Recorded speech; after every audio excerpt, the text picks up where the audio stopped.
سلام سلام كمسك الختام. به نام خداوند بخشنده و مهربان.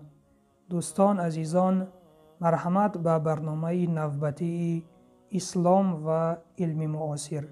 دوستان عزیز، خدا خواسته باشد در این برنامه تحقیقات علمی و معجزه قرآنی درباره مورچگان را می‌بینیم. مرحمت برنامه را تا آخر تماشا کنید.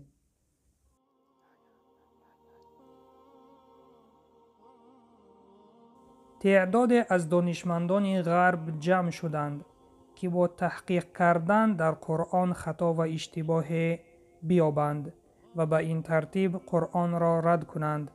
به این سبب بسیاری آنها در متن قرآن و کلمات آن دقت کردند تا اینکه به این آیت رسیدند که خداوند در این آیت می فرماید: تا وقتی که به وادی مورچگان رسیدند، مورچه گفت: ای مورچگان، به خانه های خود درآیید تا سلیمان و لشکرش ندانسته شما را در هم نشکنند.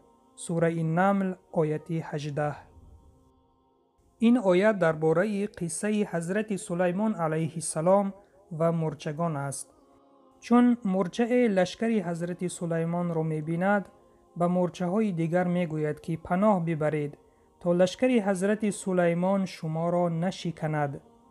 در اینجا کلمه یحطمنکم آمده است که از فعل حطمه گرفته شده معنای شکستن را دارد، در حالی که این کلمه در زبان عربی در مورد شکستن شیشه استفاده برده می شود، اما در قرآن در مورد مورچه استفاده شده است.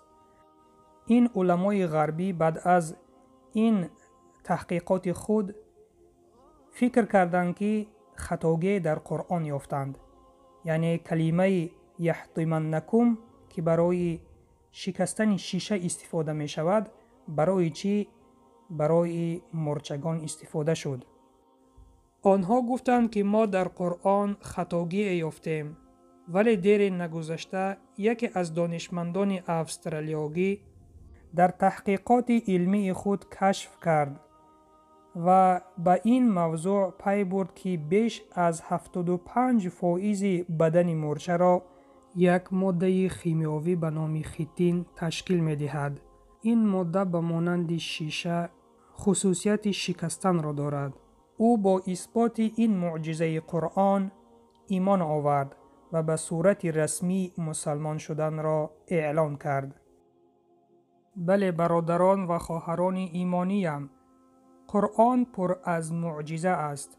در دنیا بسیار عالمان بودند که می‌خواستند در قرآن اشتباه یا خطاگی بیابند، ولی بعد از آموختن، بعد از تجربه کردن، آنها به کتاب خداوند بودن آن ایمان آوردند و مسلمان گشتند. ببینید تحقیقات های علمای معاصر دلالت بر آن میکنند که این قرآن کتاب الله است و از جانب الله به پیامبر صلی الله علیه و سلم نازل شده است. این بود تحقیقات علمی امروزه. منتظر موضوعهای دیگر باشید و سلام بر آن شخصانی که راه هدایت را پیش گرفتند.